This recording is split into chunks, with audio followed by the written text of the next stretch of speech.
Assalamu alaikum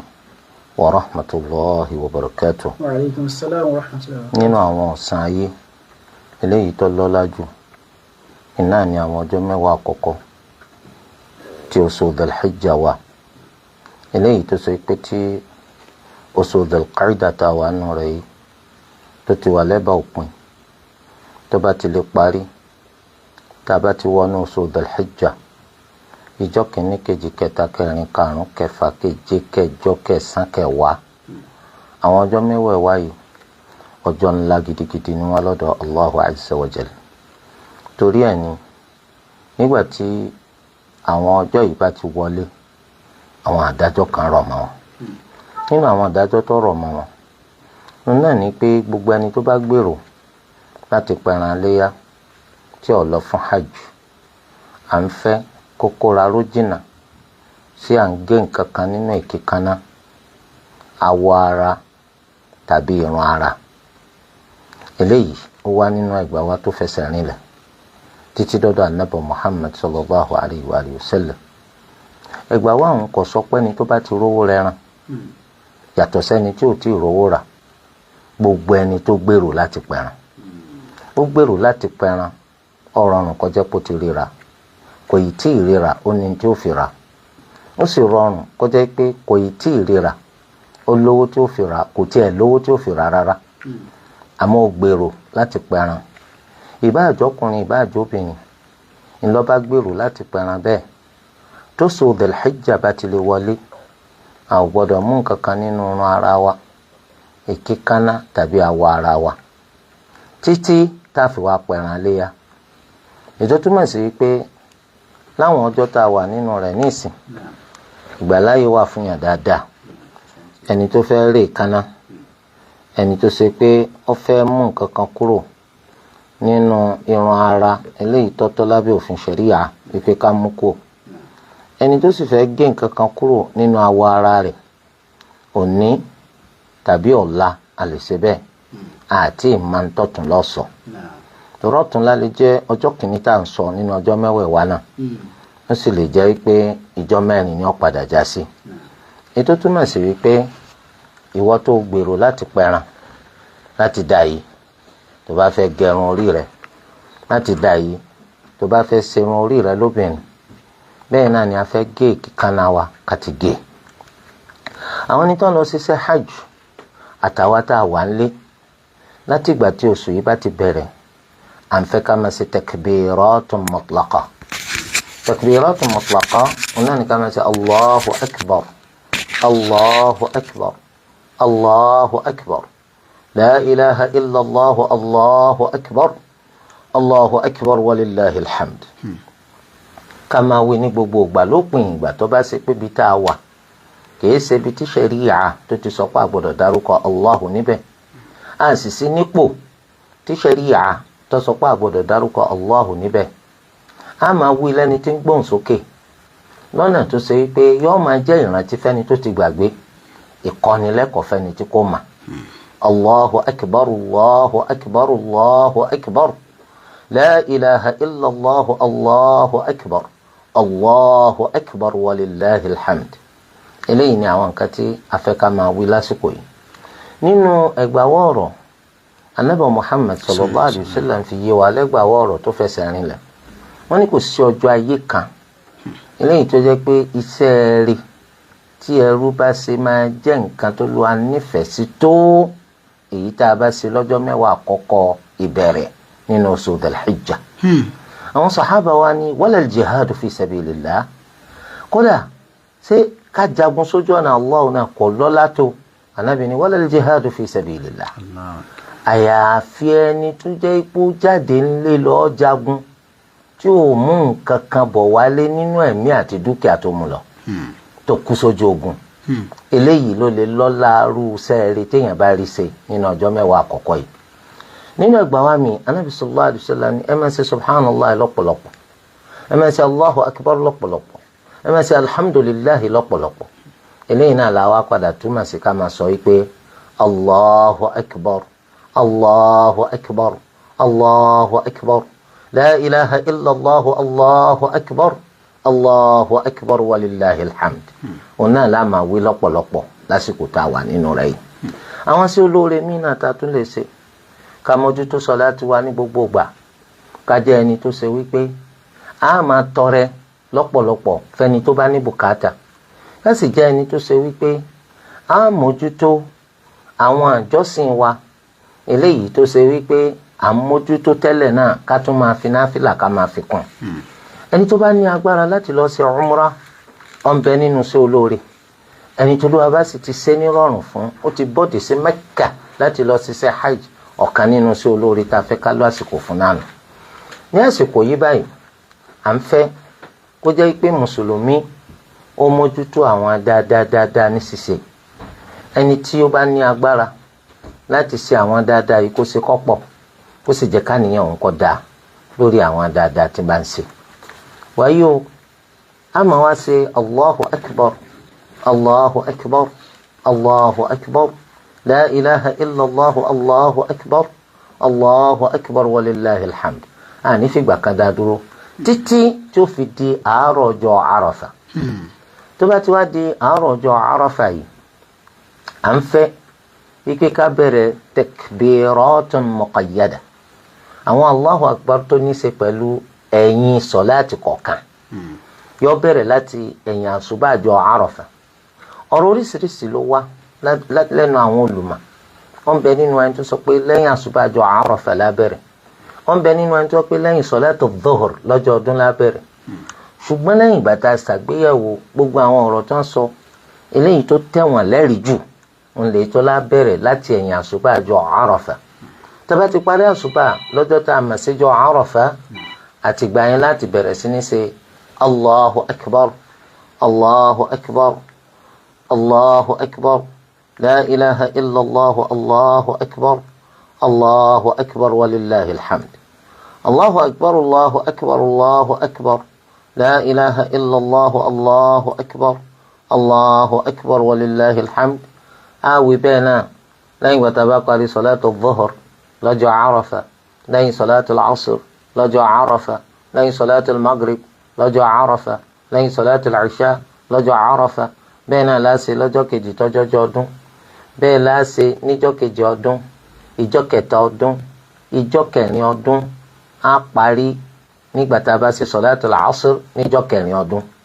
wáyé o ẹ̀yin tẹ́ lọ sí hajj ẹ̀yin tí ní ìgbà tí ó bá ti di ọjọ́ kẹjọ oṣù Dhul-Hijjah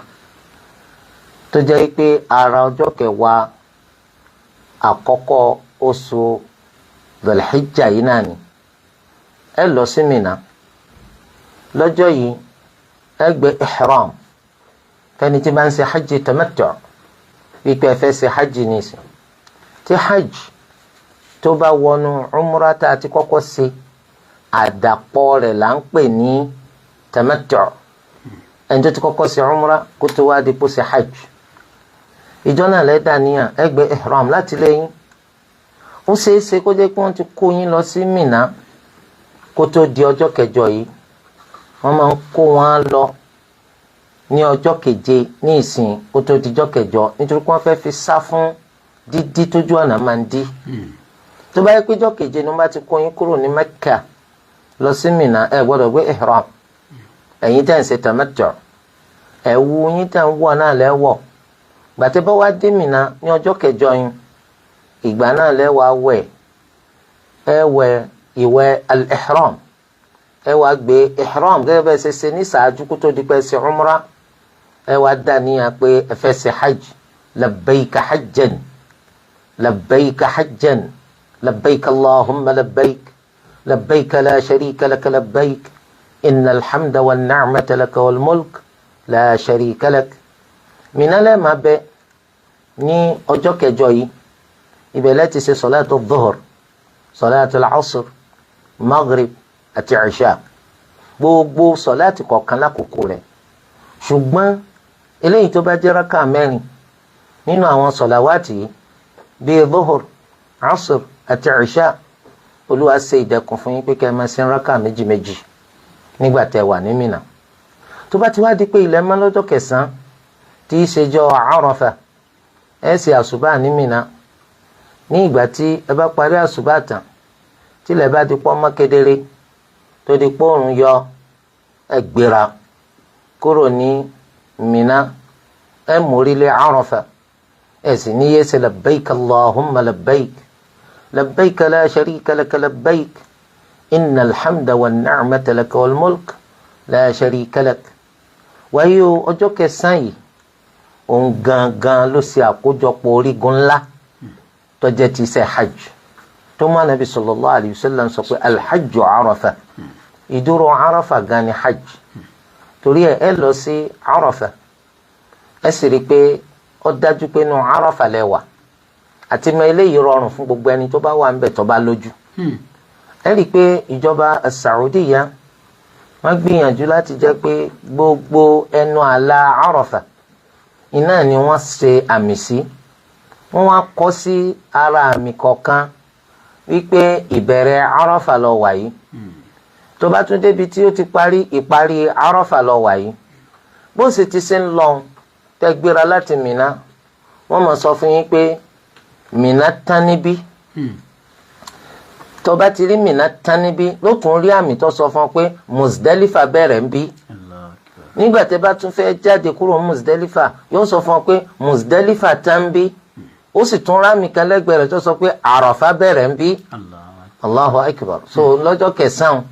ẹ lọ sí Àràfà ẹ rí i dájú pé nu Àràfà lẹ wà kókó nǹkan tí a fẹ́ ṣe lọ́jọ́ yìí òun náà ní dúró Àràfà nínú pápá Àràfà yìí là ń tí ń fẹ́ kẹ́ ṣe sọ̀látù dhuhr àti sọ̀látù al-asr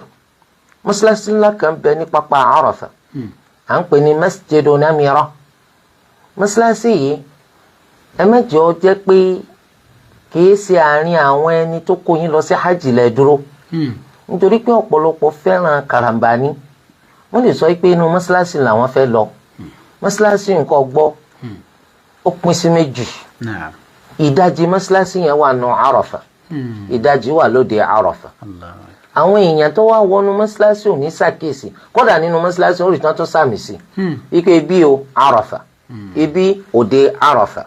ọ̀pọ̀lọpọ̀ wá ní ṣàkíyèsí torí pé oòrùn mú air condition ṣiṣẹ́ nu mọ́ṣáláṣí àwọn ọmọ àwọn pé atẹ́gùn táwọn ń gbà yìí agbọn ibi táwọn ráyè sí wọ́n ló ti bọ́ sóde Àràfà olúwa gbà so ẹ mọ̀ pé kókó ohun tó gbé mi wá láti orílẹ̀-èdè mi nù kókó ohun tí mo ti torí rẹ̀ náà bítíbitì owó nù kókó ohun tí mo ti torí rẹ̀ dojúkọ wàhálà tó ṣe pé tí ò bá jẹ́ pé mo wá ṣẹ̀sìn ni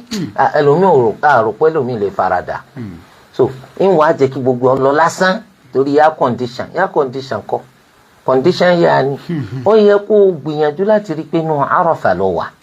akramakumullah ní ọjọ́ yìí wọ́n ṣe khutuba ìmáàmù tíjọba bá ní kó ṣe sọ̀láàtì fáwọn èèyàn yóò ṣe khutuba tó bá ti wá parí khutuba wọ́n ṣe sọ̀látù dhuhr ní rákà méjì wọ́n tún ṣe qama wọ́n ṣe sọ̀látù al-asr ní rákà méjì lẹ́yìn rẹ̀ kí ló dé tá a fi ṣe àwọn sọ̀láàtì yìí ní kúkúrú tá a tún ṣe wọ́n tẹ̀léra wọn kákòókò asr yóò tó tó ó jẹ́ ìbámu pẹ̀lú bá Ànábì Muhammad sallallahu alayhi wa sallam ti ṣe àti ká lè bá a ní ààyè tó tó láti ṣàdúà nítorí pé ọjọ́ yìí báyìí à ń fẹ́ kọjá pé tó bá ti parí sọ̀látù al-asr yẹn ẹ dìde dúró ẹ bẹ̀rẹ̀ sí ní tọrọ gbogbo ní tẹ́ǹfẹ́ lórí ayé àtàlùkìyàmà títí tó rùn fi wọ̀ torí tẹ́lẹ̀ yìí bá yé wa ẹ rí i pé àyè ibi tẹ́ ẹ bá wà ó súnmọ́ káwọn ẹni tó kó yín lọ káwọn náà fi rédíò wọn kí wọ́n fi mú rédíò station tí ó jẹ́ ká láǹfààní àti gbọ́ ẹni tí lè máàmù yẹn bá ń sọ nínú kútùbà iná lẹ́rìí pé gbogbo àwọn èèyàn tó mú rédíò lọ́wọ́ kútùbà ni wọ́n máa gbọ́ tó bá ti wá parí kútùbà bùkátà wípé ibi tẹ́ ẹ wà ó kẹ́ ẹ rí i pé ẹ tò lẹ́yìn ìmáàmù tí ń ṣe sọ̀láàtì ní Masjidu Namira bùkátà rẹ̀ èèyàn pọ̀ kọjá bẹ́ẹ̀ èèyàn ọ̀pọ̀lọ títí ni wọ́n tò lẹ́yìn lè máàmù kan èèyàn pọ̀ kọjá bẹ́ẹ̀ ní tí máa ń padà ṣẹlẹ̀ ni pé kálukú nínú tẹ́ǹtì táwọn wà àwọn ikọ̀ ti yín lọ́tọ̀ bẹ́ẹ̀ ti ṣe wà ẹ̀yin lẹ́ẹ̀ máa ṣe sọ̀láàtì tí ní ẹ̀yin lè máàmù tí ń bá ń síwájú yín tòun gbàtà bá ti wá pa gẹ́gẹ́ bí wọ́n ṣe ṣe ní mọ́ṣáláṣí ńlá náà lọ́n lẹ́yìn náà ṣe ń bi tẹ́ wà rákà méjì fún sọ̀látù dhuhr ẹ ṣe qama ẹ ṣe rákà méjì fún salatul asr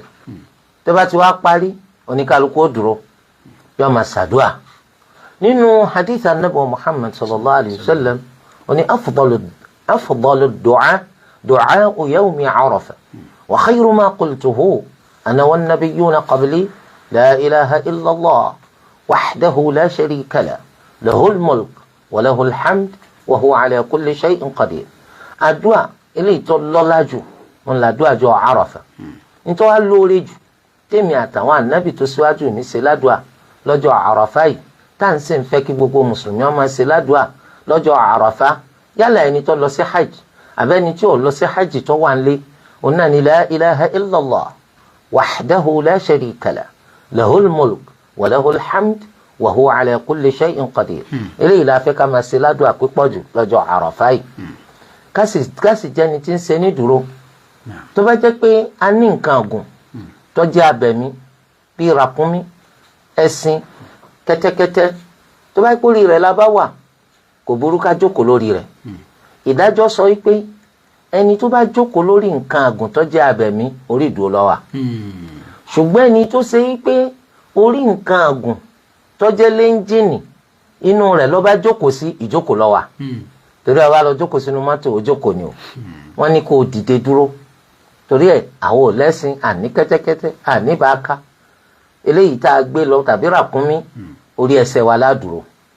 tó bá wá dúró títí tó ṣàdúrà ọkọ̀jú sálùkébìlà ó gbọ́wọ́ rẹ̀ sókè ó máa tọrọ orí ayatul qiyama ibẹ̀ ló ti mọ̀ yìí pé ó bùkátà rẹ̀ ọ̀pọ̀. Allahu Akbar. àdúrà mélòó lọ fẹ́ sí nísìn láti nǹkan bíi agogo 12 àbọ̀ ó fẹ́ ṣàdúrà wọ agogo 6 bùkátà mélòó ń dérò rẹ̀ ń gbé ká torí ẹ̀ ló ṣe rí i pé mo kéré púpọ̀ mo bíntín mo róńdó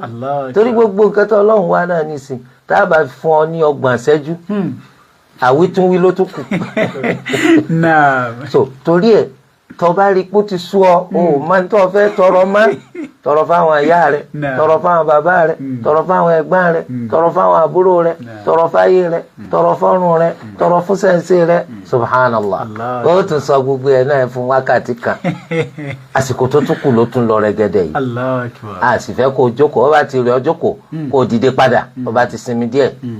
torí ẹ̀ ní la ilaha illallah wahdahu la sharika lahu lahul mulk wa lahul hamd wa huwa ala kulli shay'in qadir wọ́n máa wí lọ́pọ̀lọpọ̀ láàrin àwọn àdúrà rẹ tó ń bá ń ṣe. ẹ wá kúrò ní Àrafà tó rùn bá wọ̀ ẹ wá ṣọ́ra fún àwọn àṣàkáṣà wọn àṣà rádaràdá ẹ mọ̀ pé yóò bá gbogbo nǹkan wọn máa fẹ́ sọ̀dá jọyọ̀ ẹ̀sìn lẹ́yìn lọ sí ẹ wá ṣọ́ra yín di nǹkan àránwò fún gbogbo ẹni tó wá láti gbogbo àgbáńlá yìí wọ́n ní máa dá wákà ń bẹ̀ gbogbo èèyàn mọ̀ á wò wọn pé sáwọn eléyìí sì máa tó gbé wọn wá bí wọ́n mọ̀ wọn mọ̀ torí pé ọ̀pọ̀lọpọ̀ wọn gan ọmọ sọ láti sí ẹ̀rín náà lẹ́ ń lọ ájì wọ́n lè máa kọrin ọ̀tẹ́ mẹ́rin pé máa gbádé ànábì mi délé máa gbádé ànábì mi délé fẹ́fẹ́fẹ́ òfẹ́ mo ti dà lájì ẹgbẹ́ Yorùbá fà láràfà. Subhanallah. so ẹ tún máa rí àwọn kẹtẹkẹtẹ ìgbà tí wọ́n máa ń kọrin wọ́n ní wọ́n gbé sábàkà lọ wọ́n bá kọ́ débi pé bẹ́ẹ̀fẹ́ mo tẹ̀lé wọ́n ní kálukú dé tiẹ̀ ẹ dáràn ìwọ ọkùnrin dáràn torí pọ̀ gbọ́dọ̀ fi nǹkan kan dé orí rẹ̀ nǹkan ni kó ló dùn ọmọ kóyàn ká ṣebí Yorùbá náà sọ pé ẹni tó mọ̀nà là á tẹ̀lé táì fi ṣìnà ó sì gbọ́dọ̀ jẹ́ pé àwọn olódo tí ò mọ nǹkan kan àwọn náà ni wọ́n mọ kó àwọn èèyàn ká wọ́n á bà wọ́n sẹ́jẹ́ torí de eléyìí báyìí ọ̀lọ́ dá wákà ọ́ wọ́n á ti rí wọ́n fẹ́ dá wóróworó lẹ̀ wọ́n fẹ́ dá wọ́n ti pé àwọn fẹ́ dá àtẹ àdúrà lẹ̀ pé ẹ máa mú má lọ jókòó mbẹ̀ má jẹ́ wọ́n ba tiẹ̀ jẹ́ o ó ti gbàdúrà tó máa ṣe lọ́pọ̀lọpọ̀ níbi tó wà wọ́n lè ta kété sí wọn kọjú sálùkébìlà kọ́ máa ṣàdúrà tiẹ̀ 9 mẹ́wàá kọ́ máa tọrọ ntọ́ nfẹ́ lórí ayé àtàlùkìyàmà tóòrùn bá ti wá wọ̀ agbèrè kó ní Àrafà ó di Muzdalifa yín bí ẹni kan padà sí Mínà tá a ti wá ni tàbá ti wá débẹ̀ ibẹ̀ láti ṣe sọ̀láàtì magrib àti sọ̀láàtì ìṣà àwa sùn bí oorun táwa sùn mi kò sí òtẹ́ẹ̀lì o kò sì sí yàrá kankan fẹ́nikẹ́ni mọ́lẹ́nikẹ́ni tó fi dórí pé olórí orílẹ̀-èdè ni mí mínísítà ńlá ni mí ọ̀bá jẹ́ rondo oníkálukú ẹnikẹ́ni nínú pápá ẹlẹ́dàá wa lásùn oníkálukú ọkàn tẹ́ ẹni rẹ ni ọkàn lè jẹ́ pé ibùsùn tí wọ́n lò fún wa ó lè dáa ju tẹlòmíì lọ àmọ́ gbogbo wa ẹni náà la máa gbé ká oníkálukú tẹni tí ẹ yóò sùn nígbà tílẹ̀ bá ti wá mọ́ á sì àṣùbà tó bá ti wá parí sọ̀látù subh à ń fẹ́ kẹ́ dìde kẹ́ ẹ tún dojúkọ al-qibla kálukú tún máa tọrọ ní tí bá ń fẹ́ aha fa idha qadaytum manasikakum fadhkuru Allaha 'inda al-mash'ari al-haram wadhkuruhu kama hadakum wa in kuntum min qablihi lamina ad-dallin olùwẹ̀lẹ́dàá ní tẹ́ bá ti parí iṣẹ́ hajj ẹ sì rántí Allahu lọ́pọ̀lọpọ̀ ní mash'ari al-haram mash'ari al-haram ẹgbẹ́ ibi tí mọ́sálásí Muzdalifa wà ní. ṣùgbọ́n lè má rọrùn fún gbogbo èèyàn láti débẹ̀ èèyàn pọ̀ àlùmọ́ ànábì sallallahu alaihi wasallam pọ̀ ọ̀pọ̀ ìwọ náà rí ọ̀pọ̀ èèyàn kọ́dà òní mọ́gbà tó mi jẹ́ ń jábọ́ lójú ẹ̀ kí Allahu akbar mo dúpẹ́ tó lọ́wọ́ sẹ́mi lọ́kàn nínú àlùmọ́ yìí. so ànábì sallallahu alaihi wasallam ni waqaftu hahuna wa jam'un kulluhu mawqif ibi tẹ́mi dúró ni o àmọ́ gbogbo Muzdalifa yìí ibùdúró ni ẹ má ṣe karambà ni o pé ibi táwọn ibi ti dúró làwọn náà lọ yóò di fúnfúnfún yóò di pàǹsíra léṣe ẹlòmíì gan ó lè pàdánù ẹ̀mí rẹ̀ ibikíbi tẹ́ bá dúró ní gbogbo Muzdalifa yìí ibùdúró ni tẹ́ bá ti parí àṣùbà à ń fẹ́ kẹ́ kọjú sí al-qibla kẹ́ tọrọ gbogbo ń tẹ́ ń fẹ́ lórí ayé àtọ̀ qiyama ẹ ní yé ṣe bẹ́ẹ̀ títí tílẹ̀ ó fi má kedere tílẹ̀ bá ti wá má kedere kó tó di pòrùn yọ ẹ sì kú ò ní Muzdalifa ẹ dojúkọ pẹ́ ń lọ sí Mínà nígbà yẹn là ń fẹ́ kẹ́ ẹ sa òkò tẹ́ sọ lọ́jọ́ ọdún ọjọ́ ọdún láti wà báyìí ẹ sa òkò tẹ́ fẹ́ sọ òkúta wẹ́wẹ́ méje iná lẹ fẹ́ fi sọ̀kò lónìí a fẹ́ kó tóbi ju kóró ẹ̀wà lọ díẹ̀ kò burú tó bá sa mẹ́wàá tó bá sa ju méje lọ kò burú torí pé ó ṣeéṣe kómi ọ̀jábọ́ lọ́wọ́ rẹ̀ níbi tó ń bá ti ń sọ̀kò kò sí tán kó jẹ́ pé ibi tá à ń ti ń sọ̀kò ló ti sa òkò torí pé ìtàn bá ti sọ ọ̀tọ́ ká sọ èyí tán sì sọ tó padà àti èyí tán sọ tí ò padà èwo la fẹ́ dámà torí ẹ̀ èyí tí wọ́n ń kó bọ̀ tó jẹ́ pọ́ dọ́ ọ lójú ọmọ bó ti ṣe sá ni là ń fẹ́ kó o mú débẹ̀ o bùkátà pé kó o máa fọ òkúta o tẹ́lẹ̀mí wa lọ máa wó mi yọ́ máa fọ òkúta kò sẹ́ńtọ́ bí ọ o sì bùkátà pé látàlẹ́ àná tẹ́ ti dé Muzdalifa lẹ́tì máa ṣàkóká ibẹ̀ ló ti rí àwọn kan bí àwọn ọmọ India bí àwọn ọmọ Pakistan bí àwọn Afghanistan Turkmenistan Uzbekistan táwọn ọmọ gun rí àpáta lálẹ́ wọn lọ máa fọkùtà ọ wá rò pé àwọn òun ní fọkùtà báyìí ẹ mọ̀ gbọ́ ká iṣẹ́ tí wọ́n bẹ̀ wọ́n fáwọn ń fọkùtà táwọn ò fi sọ̀kò òkúta tó wà ńlẹ̀ gan bí gbogbo wa bá sà kò lè tán èwo lẹ́ ń tún lọ fọ́ karambani torí ẹ̀ tábà wa ń lọ yìí ẹ débi kan tán pè ní Wadi Muhassir Wadi Muhassir ayé ìyá ni o ibẹ̀ lolúwa ti pa Abrahata run Abrahata tó gbérin lọ sí Mẹ́kà tó fẹ́ wó Kaaba nígbà tí ìyà dé àsáwọn ọ̀daràn náà máa bẹ̀rù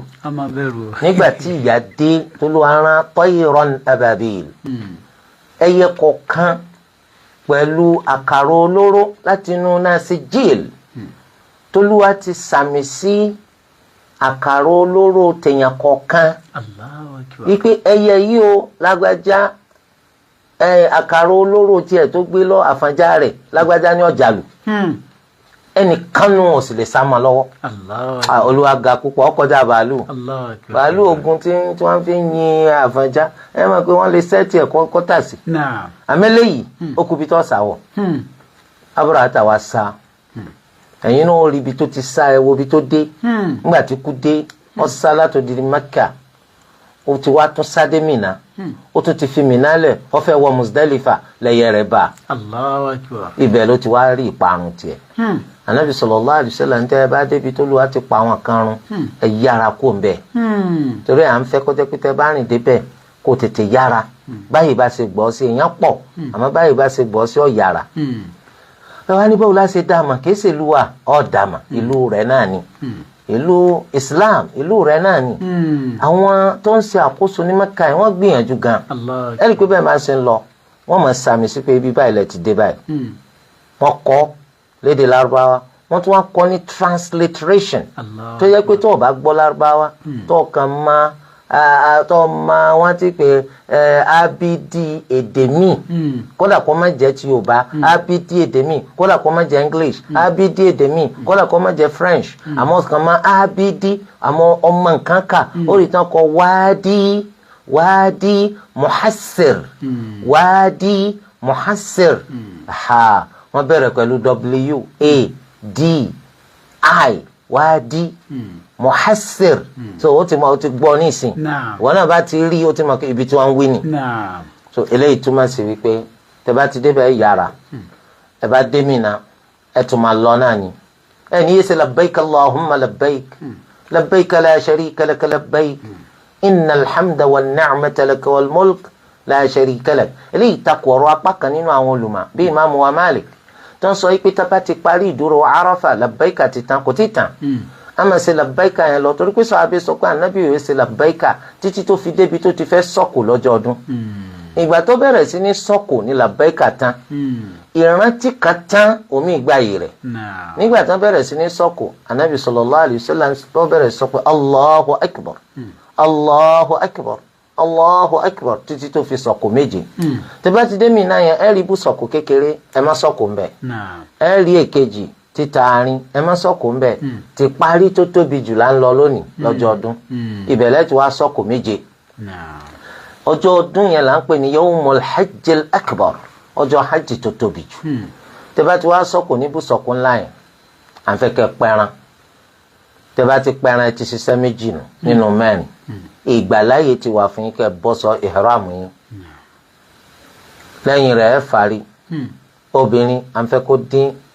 nǹkan tí ò ju kókó ọwọ́ kó dínkù nínú ọrùn rẹ̀ lẹ́yìn rẹ̀ ẹ wá lọ sí Mẹ́kà ẹ lọ sí tawaful ifada eléyìí tá a mọ̀ sí tawaful hajj ẹ tún wá lọ sí Safa àti Marwa fún hajj yín ẹni tí ń ṣe hajj qiran tó bá ti sá Safa Marwa níbẹ̀rẹ̀ lẹ́yìn ìgbà tó ṣe tawaful qudum òhun tawaful ziyara tawaful ifada tawaful hajj ó nìkan ni ó ṣe lónìí bẹ́ẹ̀ náà lẹni tí ń ṣe hajj ifrad ó ti síwájú ṣe Safa àti Marwa pẹ̀lú tawaful qudum rẹ̀ lónìí nǹkan tí ó kàn sí ni tawaful hajj tó bá ti ṣe bẹ́ẹ̀ hajj yìí ti pé nu eléyìí jẹ́ àwọn iṣẹ́ tó wà níwájú ọmọ ìyá wa tó lọ ṣe hajj kó ló wa kó fún wa ṣe àwọn tá a wà ń lé tiwa náà ní pẹ́ni tí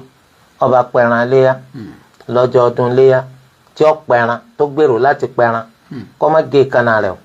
kò sì gbọ́dọ̀ gé nǹkan kan nínú awọ ara rẹ̀ kò gbọ́dọ̀ gé nǹkan kan nínú irun ara rẹ̀ títí tí ó fi di pọ́ pẹran lọ́jọ́ léyà tó bá ti wá di ní ọjọ́ léyà yìí àníyé sọ pé Allahu akbar Allahu akbar Allahu akbar la ilaha illallah Allahu akbar Allahu akbar walillahi alhamd àní títí tí ó fi di àárọ̀ ọjọ́ Arafa láti àárọ̀ ọjọ́ Arafa láti máa tún wí tẹ̀yìn sọ̀lá lọ́jọ́ Arafa à ń fẹ́ káwọ́ ṣe siyam kákẹ́nuró láti fi ṣẹ̀sìn fún Allah nítorí pé Ànábì sallallahu alayhi wa sallam nínú hadithu Abi Qatadah al-Ansari eléyìí tó ṣe pé al-Imam Muslim wọ́n gbé jáde nínú sahihi wọn Ànábì sallallahu alayhi wa sallam sọ wípé àwọn ń bẹ Allah kó tàtàrà siyamu eléyìí tí a bá ṣe ní ọjọ́ Arafa kó fi pa ẹ̀ṣẹ̀ ọdún méjì rẹ̀ fún wa kó fi pa ẹ̀ṣẹ̀ ọdún méjì rẹ̀ fún wa torí rẹ̀ ni à ń ṣe wá lójú kòkòrò péjọ tó yọ jọjọ Arafa ọdún kọlá kí gbogbo mùsùlùmí tó bá lágbára tí ò jẹ́ obìnrin tí ń ṣe nǹkan oṣù tí ó sì jẹ́ni tí ń ṣàárẹ̀ tí ó sì jẹ́ni tó wà lórí ìrìn àjò tí ò ní lè ṣe ká gbìyànjú láti rí pa ṣe sùyàmùjọ Arafa torí pé ọlá ńlá ni eléyìí fún gbogbo ẹni tó lò wá ní kó lè ṣe ẹ̀ṣẹ̀ ọdún méjì gbáko wọ́n fi parẹ́ fún ọ ṣùgbọ́n àwọn ẹ̀ṣẹ̀ yìí ẹ̀ṣẹ̀ kéékèèké ni o kìí ṣàwọn ẹ̀ṣẹ̀ ńláńlá o bí o ti pààyàn o ṣe zina ọjàlè o parọ́ zina máyàn bí eléyìí kọ́ o àwọn eléyìí ó jìyà rẹ̀ bọ́ọ̀ bá jìyà rẹ̀ láyé òdìjọ́ gbẹ̀ndàlù kìyàmà ọmọ abẹ lábẹ́ bólúwa bá ti ṣe fẹ́. akramakumullah tẹ́lẹ̀ yìí bá yé wa àwa tá a wà lẹ́nu ọjọ́ Arafa á ṣe sùyàmù rẹ̀ tó bá wá ti ní ọjọ́ ọdún tá n bá ń lọ tá a bá ti jí lọ́jọ́ ọdún yẹn à ń fẹ́ ká wẹ̀ awẹ́wẹ́ ọdún á máa ṣàlàyé léyìí nígbà míì wáyé o títí tí ó fi dijọ́ ọdún yìí àwọn ọjọ́ mẹ́wẹ̀ẹ̀wá yìí àwọn ọjọ́ tó yẹ ká sojú kòkòrò láti ṣe àwọn dáadáa nínú rẹ̀ ni ẹ má jẹ́ àjọ já sí bó ti ṣe wá lásìkò ọlọ́lá tó lọ láìpẹ́ yìí Ramadan ọ̀pọ̀lọpọ̀ ṣàmúlò rẹ̀ dáadáa ọjọ́ mẹ́wàá mi ní tó ń bọ̀ yìí tó náà tún jẹ́ ọjọ́ ńlá lọ́dọ̀ ẹlẹ́dàá wa ẹ dákun ẹ má jẹ́ àjọ bọ́ mọ́ wa lọ́wọ́ lórí pé ìranù ìrégbè àti ẹ̀fẹ̀ iná la fi gbogbo ọjọ́ yìí ṣe ó fi wá di pópó ra mọ́ wa lọ́wọ́ wọ́n á ń jẹ̀ka àbámà ní bí n bá tiẹ̀ ló tọdún yìí dáadáa tọdún tí ń bọ̀ sọ ọmọ bọ́ọ̀dù ọdún tí ń bọ̀ ọmọ bọ́ọ̀dù ọdún tí ń bọ̀ ìbéèrè ẹlẹ́ẹ̀kejì tó wá sọ pé ẹni tí ò lówó kò lówó láti fi rẹran léyà ṣùgbọ́n níbi tó fojú sùn pé òun lè ti rówó tó lè yáwó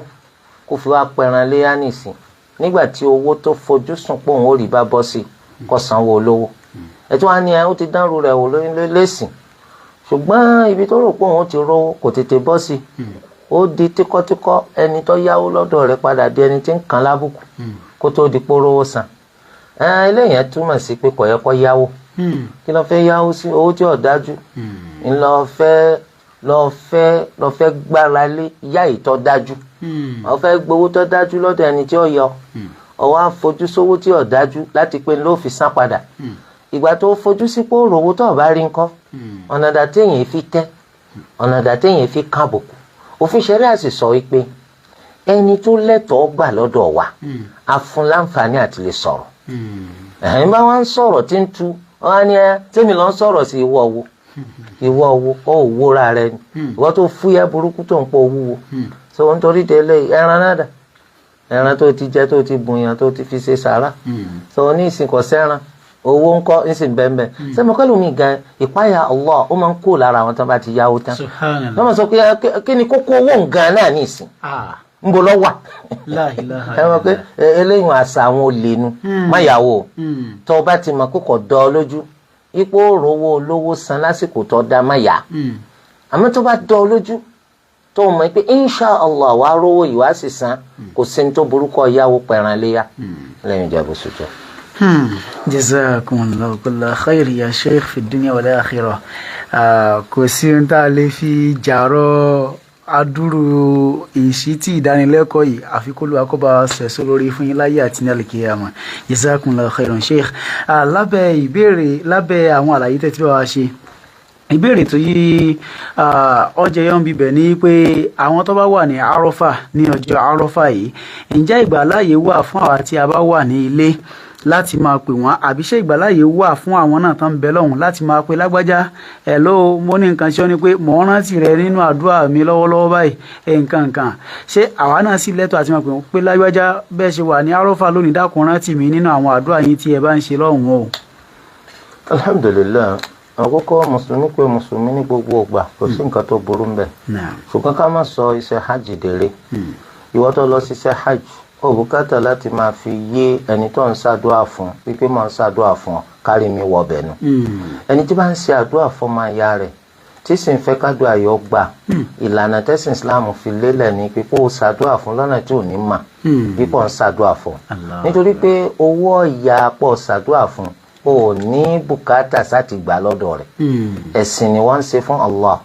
ó sì ń fẹ́ kó lọ́ọ́ tàtà rẹ̀ ẹ̀sìn yìí kó gbàdúrà rẹ̀ lórí ọmọ ìyá rẹ̀ kódà tó bá padà dá fún kò yí ọ́ kó jáde lẹ́nu rẹ̀ pé àṣebáyà náà la ṣàdúrà fún kọ̀tọ́ o kọ̀tọ́ rárá torí délé ẹnìkan wá pè ọ́ pé ẹran tí wàá náà àdúrà ìwọ náà má gbàgbé láti máa ṣàdúrà torí bó ti ṣe jọ́jọ́ Àrafà fẹ́ni tó wà ní hajj lọ́jọ́jọ́ Àrafà fẹ́ni tí ò sí ní hajj torí ẹ̀ náà la sọ pé àtẹni tó lọ sí hajj àtẹni tó wà nílé gbogbo ìkíní kejì wọn la fẹ́ kó máa ṣàdúrà pé la ilaha illallah wahdahu la sharika lah lahul mulk wa lahul hamd wa huwa ala kulli shay'in qadir. ọ̀lànlá ń bẹ fẹ́ni tó lọ sí hajj lóòótọ́ tí ò sí fẹ́ni tí ò lọ sí hajj torí ẹ̀ tó ń diwó rẹ̀ má dì tó ń tanra rẹ̀ jẹ ahun burúkú ó yẹ kó o ṣẹ̀sìn àní wọ́n bá bàbá kan sọ tó bá pò tọ́ ni tán sọ fún mi o wọ́n ní wọ́n sọ fún bàbá yìí pé ẹ lọ sí hajj wọ́n ní rárá òun bá lówó Paris ló wọ́n lọ Paris báwo ó ló wọ́n lọ gbáfẹ́ la ilaha illallah láìpẹ́ yìí wọ́n á sọ fún mi pé bàbá náà kú bàtà wọn sọ fún wa ní nílé epo iye báyìí nílùú báyìí wọ́n ní Allahu akbar nísìnyí gbogbo ẹ̀ làwọn ọmọ máa jà sí ìwọ ní ọ̀ sàǹfààní bẹ́ẹ̀ ó fi ṣẹ̀sìn ló ti kúyàn ọkàn kú dànù lásán ọ̀ sàǹfààní fúnra rẹ̀ torí pé tó bá lọ tó bá kú ó gbé hajj rẹ lọ. so nísìnyí ilé àti epo àti ilé epo àti gbogbo ẹ̀ náà tó lọ kọ̀wé ó ló gbé lọ. kò sí o. kò sí ètò gbé lọ. torí de eléyìí báyìí ẹni tó lọ ṣiṣẹ́ hajj kó má dájú sáká wípé olúwa ṣoore ńlá fún un. ẹ rí i pé níjọ́ Àrafà yìí ọjọ́ ńlá gidigidi ni ọjọ́ ńlá gidigidi kódà ìgbà wa kan sọ pé òun lọ́jọ́ tó tóbi jù lọ́dọ̀ Allah. ìgbà wa kejì sọ pé ọjọ́ ọdún léya ni. akramakumullah lọ́jọ́ Àrafà yìí lolúwa máa ń dójú ti àṣetánì jù. kí ló dé? nítorí pé ó rí i pé ọ̀pọ̀lọpọ̀ nǹkan tí ò ló ń kà nínú àwọn èèyàn lolúwa ń bọ́kùn náà kò lọ́rùn nínú àwọn tó lọ ṣiṣẹ́ hajj. wọ́n wá ní kó lọ ṣiṣẹ́ hajj wá lóhùn ti pọ̀ wọ́n bọ́kùn náà kò lọ́rùn rẹ̀ rẹ́ ni. káàtó mélòó ló lè bọ́kùn náà kò lọ́rùn rẹ̀ tó bá lọ hajj. kò sí o. so àmúlò ẹlẹ́dàá wa yóò bọ́kùn náà kò lọ́rùn rẹ̀ yóò wọná tẹ́lẹ̀ kò ní wọná má kò ní wọná má kò ní wọná má kò ní wọná má kò ní wọná má tí àṣetánì rí pé ti pọ̀ lápọ̀jù yìí yóò wá máa fa àbùkù ńlá fún un nítorí pé ìlérí tóun ṣe níwájú Allah ní pé gbogbo alùwọ̀n mú sórí ibú. yóò rí pé lè yọ wọ àlìjánà kò ní wọná má ilé yọ wọ àlìjánà kò ní wọná má so torí délé orí ńlá ni o. bákan náà tó bá di ní ọwọ́ ìrọ̀lẹ́ lọ́jọ́ Àrafà yìí Olúwa Ẹlẹ́dàá wa yóò máa fi àwọn ọmọ àyà wa tí wọ́n lọ ṣe hajj yóò máa fi wọ́n ṣe fáàrí níwájú àwọn màláìka. Olúwa máa sọ pé àwọn ni wọ́n wá shu'than ghubra láwọn ẹni tó ṣe wípé irun orí wọn gan wúruwúru lọ́wọ́ wọn yá eruku gan bẹ lára wọn kí ni wọ́n wá. àwọn màláìka máa sọ pé wọ́n wá foríjìn rẹ ni. Olúwa máa sọ pé ẹ jẹ́rìí sí o fa inni qad ghafartu lahu pé èmi mo ti forí jìn wọ́n. ẹ dákun orí ńlá tí ń retí àwọn ẹni tó lọ sí hajj. Olúwa Ẹlẹ́dàá kó má ṣe lè wọ gbogbo wa náà torí de eléyìí báyìí ẹni tó lọ sí hajj yẹn máa pẹ́sìn lọ sí o má sọ dèrè àá ayé ti dáyé fọ́tò wọ́n máa ya fọ́tò ká ní àti jókòó ń bí o wọ́n tún ní ká dìde ń bí wọ́n ní ká sáré ń bí gbogbo ẹ̀ ni wọ́n máa yà torí kí wọ́n má bàa pé kẹjà ló ti padà lé torí pé kárí mi ti báyé àwọn èèyàn jẹ́ àwọn ọmọ pẹ́sìn làwọn ń ṣe wàláhì tí ó bá jẹ́sìn kò yẹ kó sọ adúrò owó yìí nù kò yẹ kó sọ adúrò owó yìí nù tí ò bá jẹ́sìn kò yẹ kó sí adúrò wàhálà yìí torí de eléyìí ẹ̀yin tẹ́ wà nílé náà ẹ má yọ ẹni tó wà ń bẹ̀ lẹ́nu o ẹ má jẹ́ kí gbogbo ó dẹ́fẹ̀ máa yín lọ́wọ́ o ìwọ náà tó wà lọ́wọ́ má jẹ́ kí wọ́n baṣẹ́ rẹ jẹ́ mọ́ ọ lọ́wọ́ o ẹni tó bá lóòdé Mákà kọ̀ọ̀kan kèésò ní ọgbàṣẹ́ rẹ̀ so nítorí de eléyìí Ẹlẹ́dàá wa tó ń ṣẹ̀sìn fún ẹni kó o ṣe lọ́nà tí ó fi tẹ́wọ́ gbà. Jazakumullahu khairan ya Sheikh fi dunya wal akhirah bi idhnillah. ẹ lórúkọ yín o. Hello, assalamu alaikum. Wa alaikum assalam wa rahmatullahi. Ọkàn yín bí ẹ ti ń pè yìí. Mo ń pè láti Ànàpájà Sodiq. Ìbéèrè yìí.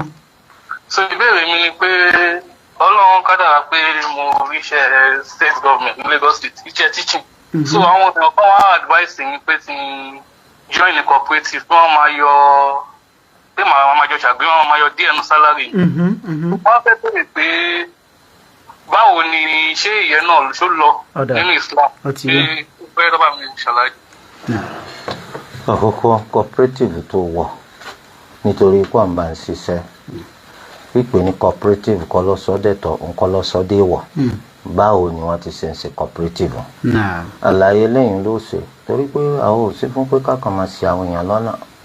nítorí pé nǹkan tó ń ṣe tó bá dáa á sọ pé dáa tí ó bá sì dáa á sọ pé kò dáa ṣùgbọ́n láì jẹ́ pé a mọ kókó tó ń ṣe a lè sọ pé dáa kò dáa. Jazakumullahu khairan Sheikh ẹja mú bí ìpè ọkàn sí ẹ lórúkọ yín o. Wa alaikum assalam wa rahmatullahi. ọkàn yín bí a ti ń pè yìí. ìbéèrè yín. àwọn tí ó lọ sí Mẹ́kà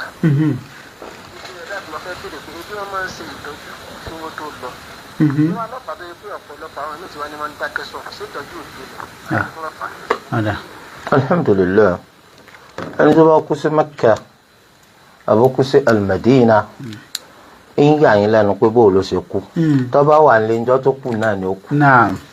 ńjọ́ tó kú ni ó kù kò ní yẹ Olúwa ti kádàrá pé ibi tí ó kù sínú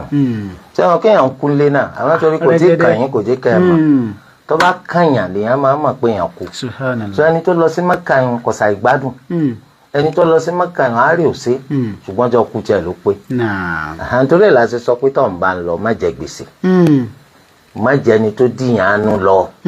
má sì jẹ́ ẹni tó ṣe kó ti ṣàìdá kalẹ̀ ó sórí àga kó tó lọ Mẹ́kà